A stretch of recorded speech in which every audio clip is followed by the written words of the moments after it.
This past week was a bit strange. To wake up to beautiful weather, moderate temperatures, and then to watch on television what Sandy did in the eastern coast of the United States. It was terrible, heart-rending. I think many of you have family who were the victims of this storm. But one of the problems that resulted from this is Malcolm Hoenlein, who was scheduled to be the speaker, was not able to get a flight that would bring him here before Shabbat so that he could speak tonight.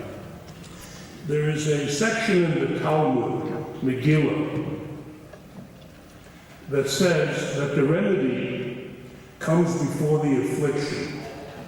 And while it talks about Esther and Haman and Ahasuerus, it applies to most things in life if you look carefully.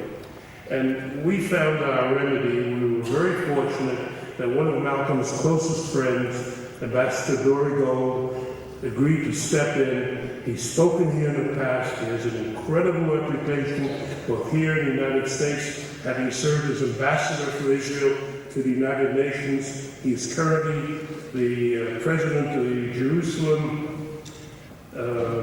Public Policy Forum. It's a great pleasure for me to introduce Ambassador Dori.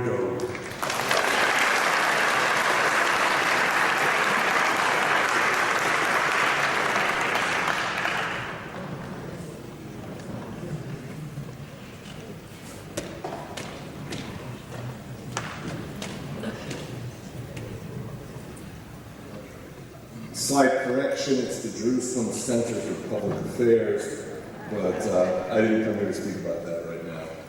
I have to say there's something very powerful about speaking in the sanctuary, because I have not been in a room with this kind of size and this kind of grandeur, I would say, since a room that's, I really shouldn't mention in the same breath, but it just reminded me, which is the UN General Assembly.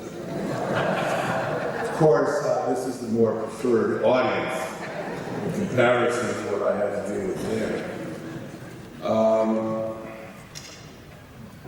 Let me begin why I chose this topic. It's talking about from Benghazi to Tehran. I've been watching events this year. That's what I do professionally. I've written a book on Iran. My first major book was on the rise of Al-Qaeda in Saudi Arabia. It was called Patriot's Kingdom. And so those two subjects are subjects that I'm particularly sensitive to. And what I'm disturbed by and what I'm concerned with is the tendency in the whole Western alliance to fall into complacency, particularly when there are signs out there that something is happening, that require us to be attentive, that require us to take precautions. Let me begin with the story of the attack on the U.S. diplomatic outpost in Benghazi on September 11th this year. I am not going to plunge into the debate, which those of you who watch American television on cable are aware of. What was the cause of this? Was it that YouTube that came out about Muhammad, or was it pre-planned terror? It's pretty clear right now that it was terrorism, plain and simple. But that debate will continue probably until Election Day. There are other questions that are being asked in an American domestic setting, again, which I don't want to go into, which is, should the Department of State have reinforced that diplomatic outpost on the basis of the specific requests that they received? I think there are bigger issues here that haven't always been explored in the public discourse about Benghazi that relate to my larger issue about complacency. You might remember that when Gaddafi was defeated and removed in Libya, there was a sense of elation in the West. David Cameron, the Prime Minister of Great Britain, said that he was anticipating, and I'm quoting him, a strong democratic future for Libya. easier for me to mention Cameron than to be drawn into the American side of this, for very obvious reasons. But this was very common across the alliance. It was a kind of excitement. And there were very few experts, there were very few leaders in 2011 who were speaking about the dangers of what might occur in Libya. One of them actually came to my office here in Jerusalem. There's a gentleman from Spain whose name I will not mention. And he warned me, he said, Dori, do you see who is active and taking control in Tripoli? I said, well, give me some names. And he mentioned Abdul Hakim Belhaj. Who was Abdul Hakim? Belhaj, it's not a household name that you normally hear. Well, he started to tell me that Belhaj, who had a strong jihadi background, was suspected by the Spanish intelligence services of being one of the figures behind the Madrid bombing. You remember when the Madrid train station was bombed? It was a huge attack. And here, this gentleman was about to be in a position of power in Tripoli. He lost the recent elections that occurred there, but nonetheless, he characterized some of the people that were now coming to power in Libya. It shouldn't have been a complete surprise. The United States Army did a study in 2006 about the nationality of the foreign jihadis who were coming across the Syrian border into Iraq to attack U.S. troops. The largest component was Saudis, roughly 40%. But the second largest component of those volunteers who fought the United States in Iraq, those foreign volunteers, were Libyans. And not just Libyans from all across Libya, but from the area of Cyrenaica. In other words, the area of eastern Libya where Benghazi is. And in fact, Benghazi was one of the main locations in Libya that furnished foreign jihadis to fight the United States Army in Iraq. So there's a background here. And nonetheless, there was a kind of perhaps hope that the United States could work out understandings with the new forces that were coming to power in Libya. There's a unit in Benghazi called the February 17th Brigade. Don't ask me what February 17th is. That's the name of the unit. They're local Libyans. What many times you have to do when you have a foreign embassy, you have an embassy or a consulate in a foreign country, is you've got to work out your security around your embassy or around your consulate with local forces. Now, since Libya, the old Libyan army of Gaddafi was gone, the U.S. had to work out arrangements with these local militias. And one of them was called the February 17th Brigade. In fact, when the consulate, the diplomatic post in Benghazi came under attack, the United States reached out to these guys. But lately, there was more and more information they had been infiltrated by jihadis. And lo and behold, they didn't send the trucks they were supposed to send to help out the embattled U.S. ambassador, J. Christopher Stevens. One of the issues you always face in the Middle East is when you are coordinating with local militias who are irregular, can you trust them? And I think the U.S. learned the hard way that some of the people they were working with were very problematic, to say the least. There were individuals who were paying attention to something else that was occurring in Libya over the last half a year. It's true that even President Obama, perhaps in the excitement of the elimination of Osama bin Laden, made the comment that Al-Qaeda is on its heels. But he wasn't alone. There were a lot of people who had that view. Yet there were some who were noting that something else was occurring. Bruce Rydell, somebody I knew who was formerly an analyst in the United States in the CIA, later he went into the National Security Council under President Clinton. had been writing before the attack on September 11th about the resurgence of Al-Qaeda. And Rydell was particularly focused on the organization AQIM, Al-Qaeda in the Islamic Maghreb, because that was what you had to really look at if you were sitting in any kind of position of responsibility in the first half of 2012. AQIM actually was born during the 1990s. You might remember in the Algerian Civil War, there were two Islamist organizations. One was the FIS, and the second was called the GIA, Group Islamique Armée. The GIA were the most brutal of the Algerian Islamists fighting the Algerian Civil War. And a group of them broke off and basically established the roots of Al-Qaeda in the Islamic Maghreb.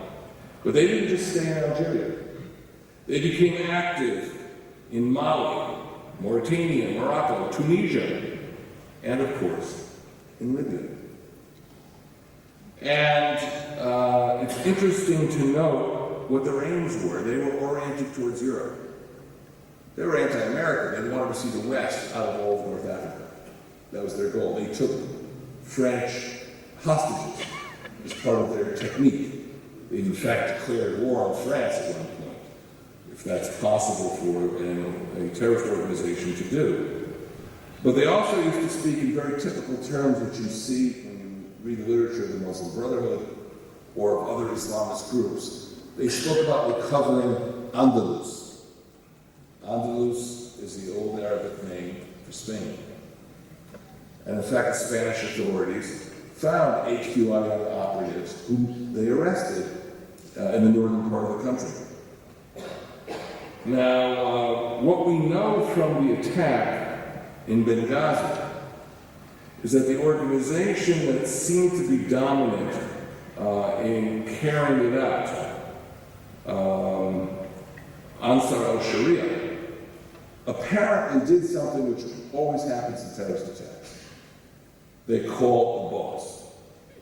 You know, when attacks occurred here by Hamas or by Islamic Jihad against our Israeli population, our security forces were always aware that somebody would pick up a phone and try and call Damascus to put them in the picture. And frequently you could, by the way, arrest people who did that, and you'd have evidence. But this is exactly what happened in this case, for they got on the phone, and they informed AQIM, the mother organization, that the attack had been carried out. And the U.S. knew that within hours, because those are the kind of things that, you become aware of when you have competent intelligence agencies. And the United States has very competent intelligence services. What was interesting about AQIM, and when you study some of the things that have come out about it, is that it was not a small organization. It was large. The United States now has an African command, and the name of the general who heads it is called General Carter Ham. He gave testimony and described AQIM as the wealthiest affiliate of Al-Qaeda. We were also aware of some other developments that were occurring in the last half of the year that should have alarmed people. There's a country I'm going to mention now that probably most people have never heard of. It's not far from Libya. It's called Mali. And in March of this year, something happened in Mali. They had a coup. And the country split in half. Northern Mali was taken over by AQIM and by forces sympathetic to AQIM. And what that created in the heart of North Africa was a new Afghanistan. You add to that sanctuary in Mali the weaponry that was coming out of Libya. Again, not that many people were aware of this, but Muammar Gaddafi used to purchase huge quantities of weapons so that he could intervene in various conflicts around the Middle East as a weapons supplier. Now, when he was eliminated, those weapons depots suddenly became available. And they furnished huge amount of weapons for Al-Qaeda and the Islamic Moderator, for LAQIM, and made them a far more potent organization than they had been before the fall of Gaddafi. By the way, the ripple effect of the fall of Gaddafi has reached here. It was a small item in Haaretz, but nonetheless it was a very important item. But this past October it was disclosed that for the first time, Hamas had fired a shoulder-fired SA-7 anti-aircraft missile at an Israeli helicopter in the Gaza Strip. For the first time. And where do you think that SA-7 came from? Not from the Soviet Union or the ex-Soviet Union. It came from Libya. So in other words, what we had really is evidence, looking at all of what was going on, and an upsurge in Al-Qaeda terrorism. The richest affiliate was able to carry this out. Fox News disclosed this past 2 weeks that they had obtained a classified State Department cable. It was sent in August, that's before the attack, the September 11th attack. And it said that the cable noted the growth of Al-Qaeda training camps in Libya. We had another piece of fascinating evidence, and it's not particularly encouraging, but it's out there. You know, the British intelligence services are divided between MI5 and MI6. MI5 is domestic British intelligence. MI6 is overseas intelligence, like the Mossad or the CIA. So in a very rare interview, the head of MI5 spoke to the British press. That was this year. And what did he disclose? First, that Britain had a problem with British jihadis. That means young men of Arab or Pakistani descent who wanted to go abroad for military training. But the interesting point that should have been picked up by everybody who studied that interview is that he said, you know, it used to be that you'd go to the Pakistani-Afghan border, and that's where the training camps were. He said, this time it's changing. The British jihadis are now going to the Arab world, particularly to the Arab countries of the Arab Spring. And he went into a list. He said North Yemen, he said Egypt, he said Syria, and of course, he included Libya. So all this was out there for people to see. The fall of Mali, the division of Mali, the rise in resources going to AQIM, the training camps in Libya, and the spread of all this weaponry.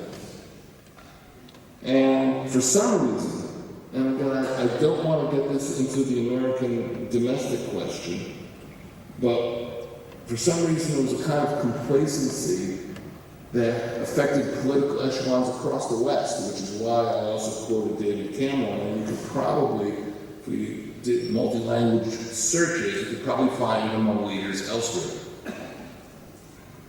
It's also why perhaps that when somebody like Belhaj came on people's radar screens, the Spanish got nervous, but everybody else said, well, maybe he's changed. Now, I mention complacency because if you feel that things are okay, and you're not paying attention to all these details and you're not connecting the dots, you can make huge mistakes. Now, for Britain or for the United States, making a huge mistake is something which you can live through, suffer, whatever. You may pay it in terms of your consulates or your embassies abroad. After all, the British ambassador's convoy during the month of June of 2012 came under attack in Benghazi. He was okay. The United States diplomatic post in Benghazi also came under attack in June. It was a warning signal. But again, it doesn't seem to have aroused the system to become more active.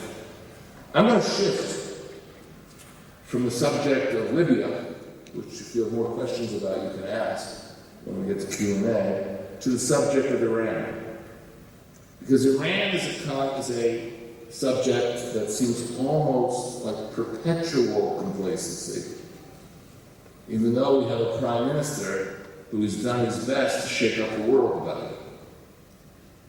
Now, many of you might recall that the International Atomic Energy Agency releases regular reports about the Iranian nuclear program. Not about its military program, because they can't get access to that material. They have suspicions, and they raise those suspicions. But those regular reports contain a surprising degree of detail about what Iran has and what it is up to. You know, when the issue of Iraq came up in the international community in the 1990s, and towards the Iraq War in 2003, there was a lot of frustration because, I would say in the West, because the information was coming from various intelligence agencies that might have had an interest in pointing out what Saddam Hussein was up to. That's in the view of people who are critical of the war. But in the case of Iran, something remarkable has occurred. The material we have on Iran comes from inspectors who go to Natanz, who go to Fordow, who go to Isfahan. Maybe they're not shown everything, but they're shown enough so they can produce these reports at the International Atomic Energy Agency in Vienna, which after all is a UN agency. It's a UN body. So those who might be critical of the various positions taken in the West against Iran can't debate the information that's coming out. It doesn't come from an intelligence agency with an axe to grind. It comes from UN, a UN agency itself. And what we have been regularly seeing is that despite the sanctions on Iran, and despite all the talk of enhanced sanctions on Iran, the quantity of uranium that the Iranians are managing to enrich keeps going up. You might have thought that when the West first discussed putting on these very hard sanctions, that the Iranians get nervous and slow it up. They didn't. And the quantities are, I would say, extremely disturbing. If we look at, for example, the 3.5% enriched uranium, that's called low enriched uranium, normal for reactors. In the last IAEA report, August, September, we were talking about 5,308 kilograms of low enriched uranium. 5,308. That's after you take off the uranium that they produced and shifted for the production of 20% uranium that I'll talk about very shortly. On the 20% enriched uranium, they were moving up to 189 kilograms. Now, let me give you a little sense of what that means, because the 20% is what we have to focus on. The 20% enriched uranium is the uranium that can give them a short dash to nuclear bomb. There's something in the uranium business that most people, it's hard to fathom, but this is just the way it is. When you take natural uranium, and you want to see how much of the U-235, that's the isotope that can be used either in a nuclear reactor or in a nuclear bomb, it's fissile. It's fissile material. It's less than 1% of average uranium ore, 0.7%, has U-235. The rest is U-238, which basically is useless for both reactors and for nuclear bombs. So the name of the game is to increase the amount of U-235. Now when you bring it up from 0.7% up to 3.5% for a domestic electricity producing reactor, you've done 70% of the work on your way to a nuclear bomb. That's what physicists will tell you. To get to a nuclear bomb, you need 90% enriched uranium. But getting to 3.5 to 70% of the way there, because you're starting at such a low baseline. Now, if you bring the level up from 3.5% up to 20% enriched uranium, then you're basically 90% of the way there. The reason I'm going through this detail is because if you might remember Prime Minister Netanyahu's drawing at the United Nations where he drew the red line. So he drew the red line at 90%. And a lot of people were confused, like Yediot Ahronoth and Nachum Barnea. They said, oh, he's saying if they go to 90%, that's the red line. No. He was saying that if they get 90% of the way to weapons-grade uranium, which is 20% enrichment, then they're crossing the red line. And if they get there and they've produced enough of a quantity of 20% uranium for one bomb's worth. Now, what is the quantity? The quantity is assessed by various organizations that deal with nuclear physics to be 225 kilograms of 20% uranium.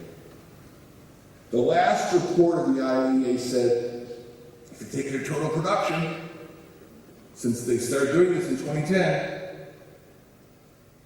it's about 190 kilograms. 190 to 225? It seems like it's a very short distance. And that report on 190 is from August 2012. Now, the Iranians have done something which many of us can't explain, but it can create complacency. The Iranians took 96.3 kilograms out of that 189 that they had produced. And they pulled it aside, and they converted it into something called uranium oxide. I don't know what uranium oxide is. It doesn't make a difference. It's something else. And it can't be used to make atomic bombs.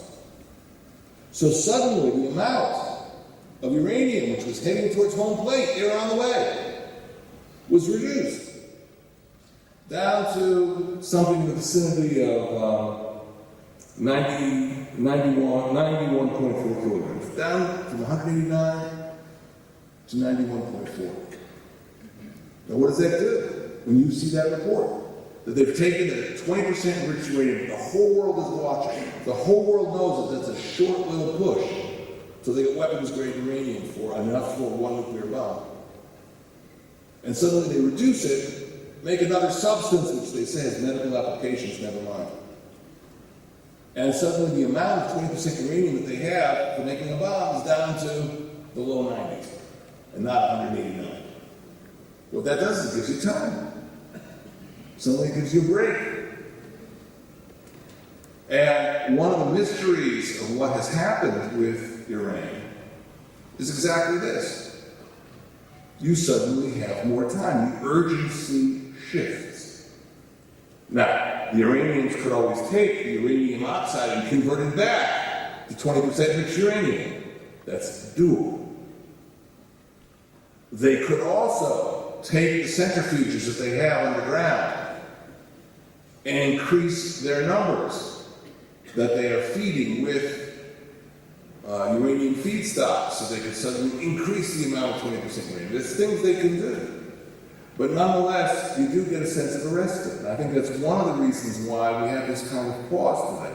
Let me tell you something. I don't think Prime Minister Netanyahu is complacent.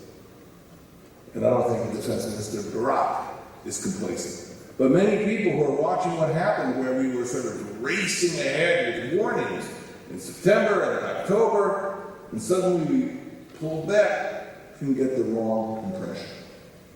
Can get the sense that we can now all go to our lawn chairs, have a martini, and relax. That's not true. Let me try and bring the points I'm making, which are in two separate fields, to some kind of closure, some kind of common theme. Again, I've been talking about today about major developments that have been occurring around us. Resurrection or resurgence of Al-Qaeda in North Africa. the Iranian nuclear program. One feature about both of these major threats that the West has to consider, remember, Al-Qaeda in North Africa is a direct threat to Europe. One clear observation, and this is so obvious to anybody from Israel, but sometimes the obvious has to be stated. These developments have absolutely nothing to do with the Israeli-Palestinian conflict. Now, the reason I have to restate it is because for so many years, we have heard that you solve the Israeli-Palestinian conflict, which if somebody can solve it, would be great, you know. It is not the key to regional stability. And I don't think this is just like something for an Israeli spokesman to say. I think this is a perception that is slowly but surely penetrating many elites. One of the things I do as a, quote, an academic / ex-diplomat is I get invited to conferences, and I really don't go to many of them, but sometimes I do. And there was one recently that I was invited to in Prague, which had maybe 400 Middle Eastern experts from all over the Middle East. Yemen, Bahrain, Saudi Arabia. I got business cards from all these places. And I was asked, of course, to speak at the session dealing with the Israeli-Palestinian conflict and what's going to happen to the UN in November. So I wasn't particularly pleased about going into this subject. It's sort of like chewed gum without any flavor. But I said, all right, I'll do it. I got in the room, and how many people from the 400 experts came to this session? Maybe 15. After this, there was a session with the Syrian opposition that come from Syria. I don't know how they got out of it. They came. How many people came to that session? 200. So this is an academic conference, but it illustrates a change of awareness of what's urgent in the Middle East and what's less urgent, or what people are tired of. Will this change the policy of the next administration, whether Romney or Obama win this week? I don't know. But I think it's become obvious to people that the surge in Al-Qaeda in Libya, that the pace of the centrifuges that are spinning at Iranian nuclear facilities has nothing to do with this problem. And I think about 10, 20 years ago, everyone thought everything bad in the Middle East had to do with this problem. That was largely the successful propaganda of Yasser Arafat, who would run around Europe saying exactly that. And people bought into that argument. The second lesson from these two disparate issues I think we should take home with us is the danger of complacency. Al-Qaeda's been defeated, don't worry about it. Oh, really? Go ask Bruce Rydell. Go ask many others who noted the rise of Al-Qaeda in the Islamic Maghreb. Complacency is dangerous. Now, how can complacency affect us here? We're supposed to be smarter. I think it's a political problem, and we're seeing now that we're in the political season, I'll be honest with you about it. If people start stating that today we have to put all our focus on social issues, and we have to cut the defense budget of Israel, I think it's a huge mistake. I think social issues have to be addressed, and people who need help have to be helped.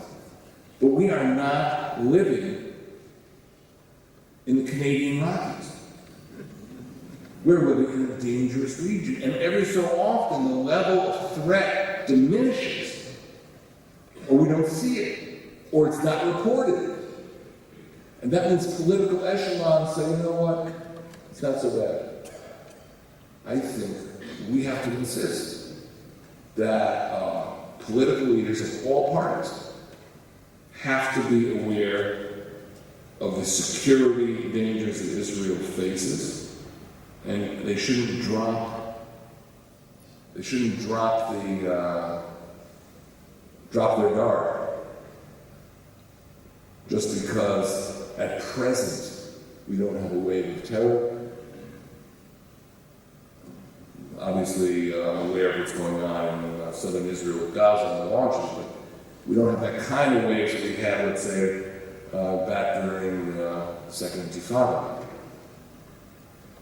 Third, while the issues of the classic Israeli-Palestinian peace process seem to be off our radar screen, I think we have to make sure we know what various candidates specifically have in mind when they want to draw a map of Israel's future borders. I wrote this in Yisrael Hayom this weekend, but I'll repeat it here. You know, we've gone through the last week commemorating, remembering the assassination of Yitzhak Rabin. And many people assume they know what his legacy was. They know what he stood for. They knew his positions. And you see people say, yes, I met with Rabin and I know exactly what he had in mind. I think the most important indicator of what Rabin had in mind, where he wanted to take this entire process, is the last speech he gave in the Knesset, exactly 1 month before he was assassinated. He was seeking the approval of the Oslo II interim agreement. And it was a very difficult meeting in the Knesset. It was interrupted all the time.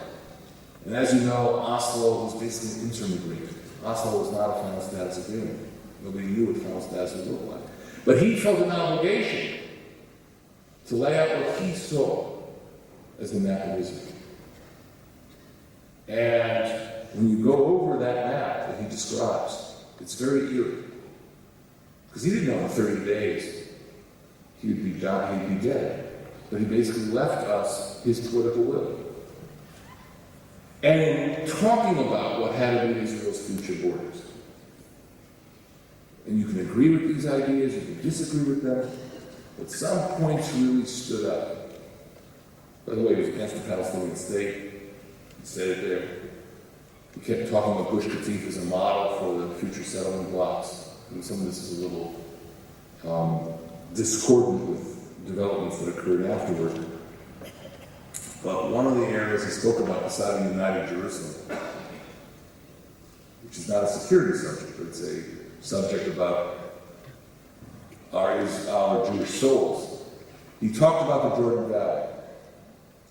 And he said that Israel's future security border will be in the Jordan Valley in the widest sense of that term. That means it wasn't putting 3 soldiers in the Allenby Bridge. That means anybody who knows what the geography looks like, the eastern slopes of the West Bank hill ridge that form a natural barrier for all kinds of problems that Israel could face in the future, from smuggling of weapons, like through the Philadelphia corridor, or up to a full-scale military attack. He said that is where we have to sit. And when you think of the issues that I've raised tonight, from the resurgence of Al-Qaeda in North Africa, to the Iranian nuclear program that, if it ever gets to a full nuclear capability, could provide an umbrella for a lot of organizations to attack us, or even the resurrection of Iranian military power in Iraq itself. That legacy that Rabin left us was prophetic. So if I had to say a third lesson, a third point that we should keep in mind, it is that Israel will need secure and defensible borders like the Jordan Valley in any peace settlement that any political leadership will offer. And anybody who would consider getting out of the Jordan Valley as part of a peace arrangement, especially in light of the total chaos that's occurring in the Middle East at this time, would be committed an act of national irresponsibility. So those are my 3 points and my 3 lessons as we look from Benghazi out to Tehran. And while we have respites, and while things occur that maybe can't always be explained, like the Iranian decision to divert part of their 20% stock for uranium oxide, It's all reversible, and it can all come back. And with the current stock that the Iranians, by the way, have, they can reach the red line of 225 by next May or June. So I think with those considerations, it's extremely important for us not to fall into the trap of complacency. We don't have to be alarmed. We can protect ourselves. We're a strong country. But the biggest danger we have is misinterpreting the environment we're in and condoning a series of, I would call irresponsible steps that would leave us far more exposed than we are today. I'll stop here, and I'm glad to take questions.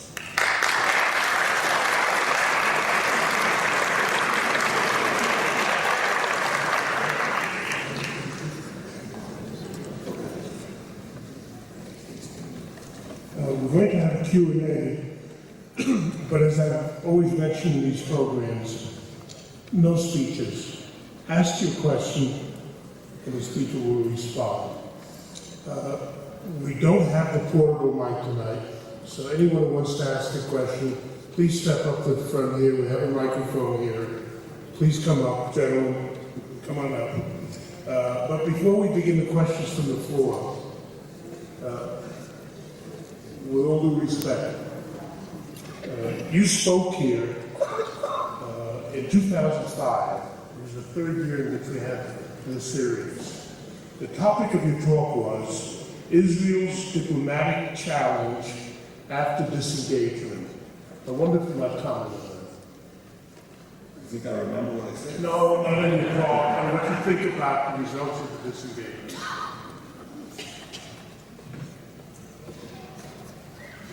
Well, I can say this. There's some things I do remember. I remember when disengagement was about to occur, I had my last meeting with Art Sharon one-on-one. It was in his Knesset office. And I pointed out to him something that I had concluded about radical Islam. That if you withdraw in the face of the radical Islamic threat, it will get much worse. And my lesson was Afghanistan. It's when the Soviets pulled out of Afghanistan. That's when Al-Qaeda was born. Because they said to themselves, we just defeated a superpower. And if we can do that, we can defeat America as well. And that's when people like Osama bin Laden and the early ideologues of Al-Qaeda put their organization together. They didn't put Al-Qaeda together when the Soviets invaded Afghanistan, when the Soviets got out of Afghanistan. So it wasn't a surprise to me that Hamas won the Palestinian elections in 2006 and the deterioration we faced in Gaza. I think when I looked at a diplomatic challenge and what you do diplomatically after disengagement, I felt that we had to let the Palestinians know that if we had withdrawn lock, stock, and barrel from the entire Gaza Strip, this wasn't going to happen in the West Bank. And therefore, my advice to Prime Minister Sharon at the time was to obtain an understanding with President Bush, and best in written form, like a interstate letter, which would outline Israel's rights to defensible borders. He more or less did that.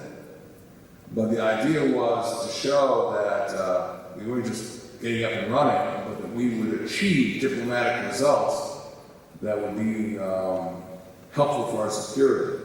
Since that time, I may add, unfortunately that letter was forgotten, and those commitments were forgotten as well. Ambassador, your central theme is complacency in the West. Do you think that President Obama's apologetic tour of the Middle East lends an atmosphere to that complacency in the West? And I don't want to get drawn into the American elections, particularly we're several days beforehand. I think that one of the issues that affects Republicans and Democrats alike is what to do with radical Islam, and in particular the Muslim Brotherhood.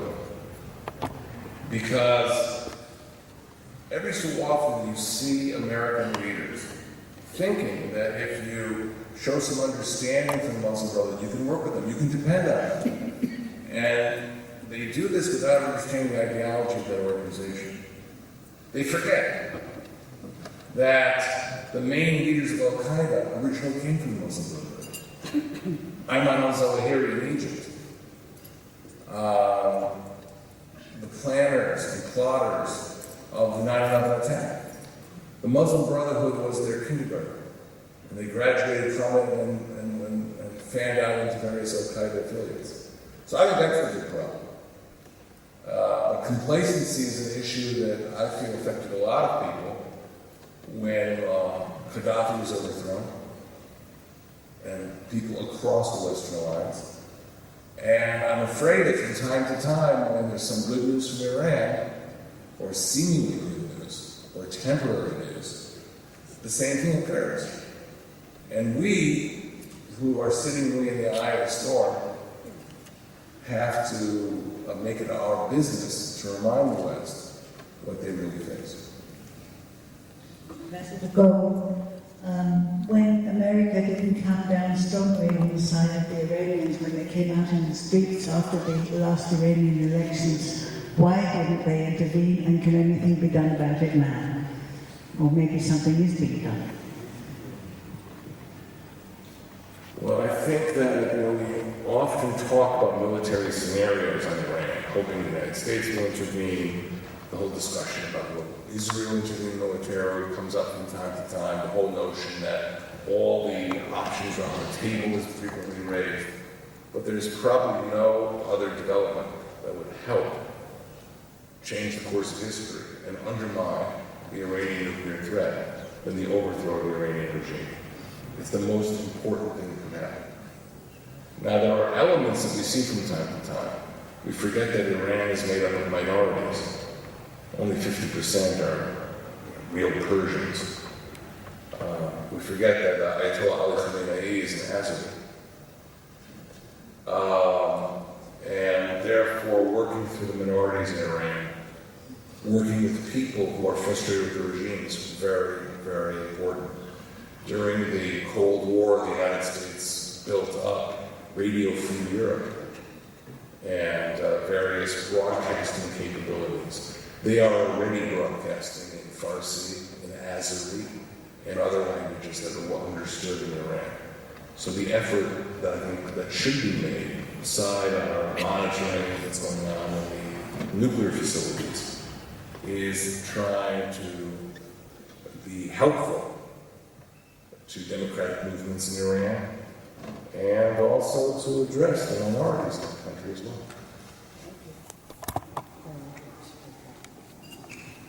Ambassador Gold, according to Fox News, there's been continuous evidence that the United States ignored security situations in Libya.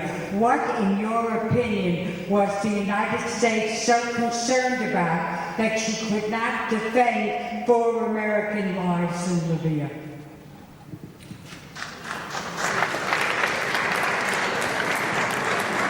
I can tell you that when I watch these reports and I see the father of one of the fallen soldiers in Libya, my heart goes out to him. Here, tonight, standing in Jerusalem as a former Israeli diplomat, I cannot,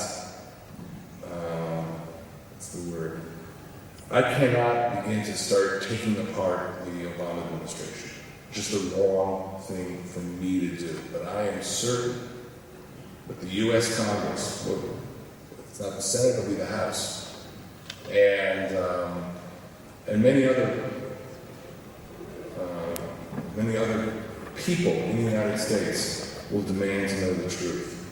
There's an enormous amount of cable traffic. I mentioned one cable about the rise of Al-Qaeda. That was in August, a month before the attack on September 11th. And there's films from the Benghazi facility that the United States has, which many people are insisting that they be released. I don't see this material being hidden for very long. I think it'll come out, and the chips will fall where they may. Of course, in the political season, the Republican candidates would prefer they come out before the election day. But eventually, I think it'll all come out. And the most important thing to learn is to try and learn lessons from this. Not just, somebody's going to lose their job, somebody might face some indictments, who knows what. But that's a separate issue. The issue is not to fall into the kind of complacency that led to many of those decisions. Mr. Ambassador, why do you think that the consensus on the news these days that the U.S. is covering up the events that happened in Libya? Why do you think that they're covering up? Do you think it's because of the elections, and after the elections will come out, or why do you think that they're covering up the evidence pertaining to the attack? Again, I don't want to get drawn into this issue right before the U.S. elections. It's inappropriate for me as a former Israeli ambassador to start talking about the cover-up, what the Obama administration is doing, what did Hillary Clinton know, when did they know it? I'm just not going down that path.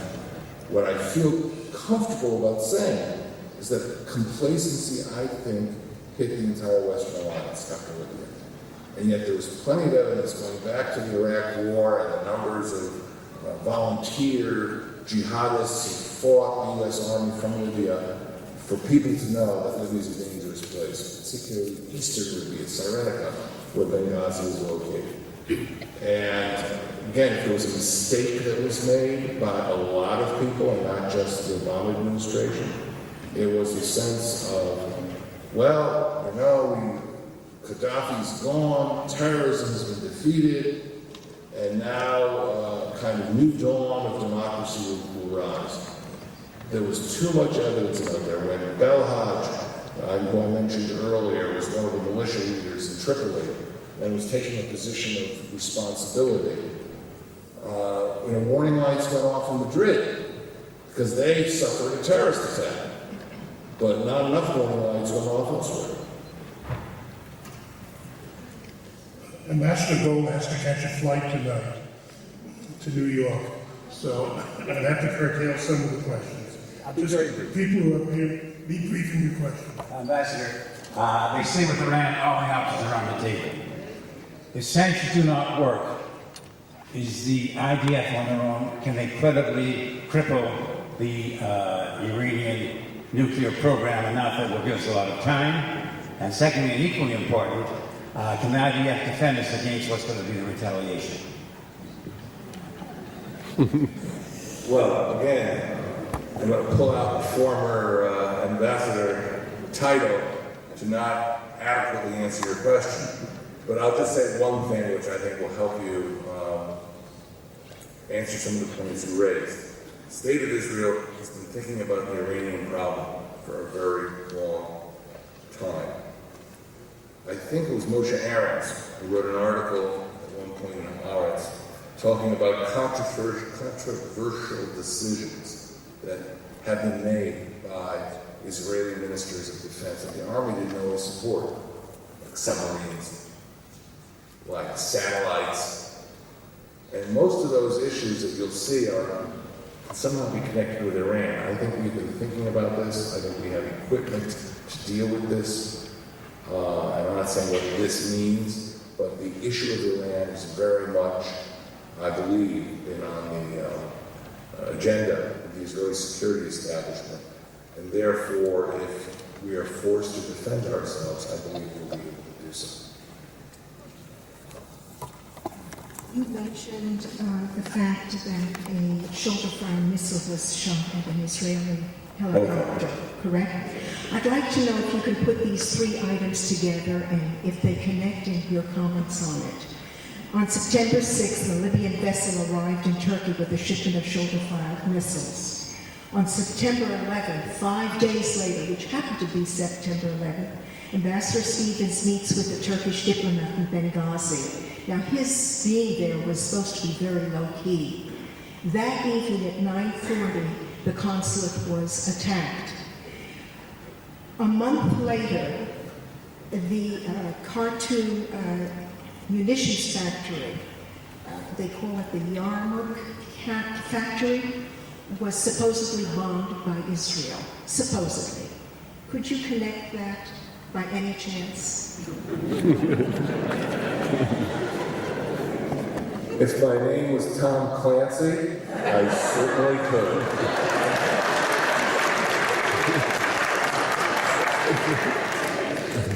I'll just say this. Mr. Belhaj, after he had his victory moment in Tripoli, continued his career in another place. He went to Turkey to train the Free Syrian Army. So maybe that gives you a little bit of an indication of how things were developing in the Middle East recently. Ambassador Dole, I have two questions in one. You mentioned two events. First of all, the reduction in the amount of uranium that's been reported. 20%. Sorry. And secondly, you talked about the red line speech. Which came first? And secondly, following the red line speech, has there been any encouragement from anybody that this 90% line is critical, people take note of it, and so forth? What came first was the IAEA report that disclosed this reduction of 20% uranium, which was at the end of August 2012. The Prime Minister spoke in September in the United Nations with the Red Line speech. So the Red Line speech followed the report on the reduction. Again, the reduction is only in 20%. In 3.5, the numbers are still going up. And that 20% quantity could be reestablished very quickly by reconverting uranium oxide back into 20% UF6 enriched uranium. So the challenge still exists, but perhaps there's been a sense of a respite in many places in the Western Alliance. I think in Israel, we carefully monitor what's going on there, and we don't have just safe assumptions about where all this is going, which you don't always find in many of the world countries. May I just ask, but has there been any encouragement from anyone to that red line speech? Has anybody... Okay, I'll point out something I think it's important to say to this audience. There is a U.S.-Israeli difference over where you draw the red line. Israel is focused on uranium. And the Prime Minister said in his speech, because uranium enrichment occurs in very large facilities that you can see. The uranium enrichment facilities at Natanz and at Fordow are inspected by the International Atomic Energy Agency. American speakers have been putting the focus not on uranium, but rather on warhead production, which is sort of like the next step. Saying, well, if they go ahead from being a nuclear threshold to actually crossing the threshold, we'll catch them and we'll nail them, to sort of speak in colloquial English. The Israeli view is that the warhead production can occur at a classroom, in a very small place, in a very large country, and it's like looking for a needle in a haystack. Now, someone actually on the U.S. side, inadvertently, supported the Israeli view. His name is Robert Gates. He was the former Secretary of Defense of the United States, and in the 1990s he was head of the CIA. About 2 years ago, he gave an interview on Meet the Press, which was also summarized again this year in the New York Times. And he said the danger of Iran coming to the nuclear threshold is that when they cross it, we may not even be aware of it. So that's why Israel is focused on the uranium phase of nuclear weapons production. And that's why the Prime Minister drew a red line with respect to their uranium capabilities, them getting to an equivalent of 20% uranium for one nuclear bomb. That's what that line meant. Has Well, Ambassador, you have referred to radical Islam several times. Many years ago, a very good friend of mine, who was a medical student in Cairo, had as a teacher Ayman al-Zawahiri. I spoke to him about radical Islam, and he stopped me and said, there is no such thing as radical Islam.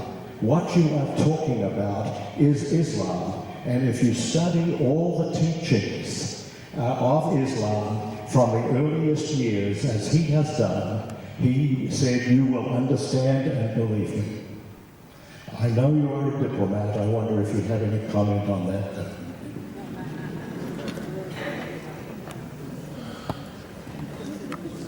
If you study the modern Middle East, you understand there was a movement born in 1928. It was called the Muslim Brotherhood.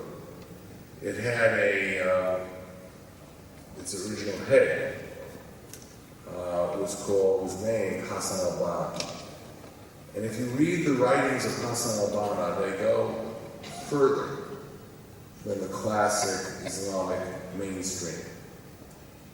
Islam's been at war with itself over these radical trends. And Hassan al-Banna was hunted down by the Egyptian security people. He also, the Muslim Brotherhood, developed a secret apparatus that killed an Egyptian prime minister. So there is a difference. Now, I wrote my first book on Saudi Arabia, and the early Wahhabi movement, which was founded in the mid-18th century, used to conduct raids into the Ottoman Empire, to the Arab districts of the Ottoman Empire. So who destroyed the Wahhabi movement in the 18th century? Was it the British Navy? Was it the Portuguese? It was the Ottoman Empire which recruited an Egyptian force that went to the heart of Arabia, eliminated the Wahhabi kingdom, took the Wahhabi Imam and the Sultan to be judged by the Sultan of Istanbul. They took them outside, they beheaded both of them and threw their bodies into the Bosphorus. I'm being a little bit descriptive about it, but what you had was an Ottoman Sultan who was policing his empire and eliminating a radical Islamic movement in a rather brutal way. But my point is that to say paint all of Islam with one brush somewhat contradicts the history of the Islamic movement. You can find sympathy with spreading Islam by the sword in the Quran, but you can also find statements to the contrary in the Quran. And therefore, what we should try and do is reach a modus vivendi with the Islamic world, one which completely attacks any evidence of the use of violence against us or against the West, but at the same time tries to understand how we live in peace with each other. And it's not easy, but it's more truthful than saying all of Islam is radical Islam. Ambassador Dori, I'll be talking to Malcolm tomorrow, or you'll probably get to it before I do. I'll be able to tell him how ably well you represented him, cut it for him, and hope to see you back here soon. And see October on your trip to New York. Before you leave, if you want to get copies of this lecture or any other lecture that we've had, they're available at the office generally 2 weeks after the lecture. It's a DVD done by Glassman, who takes care of these things for us. If you haven't seen the Maurice and Vivian Wall Legacy Room, stop by on your way out through the exit. It's to the right of the Mezuzah collection. It's an exceptional room with wonderful works describing an outstanding couple. Turn on your phones, be careful going home, and Shavua Tov.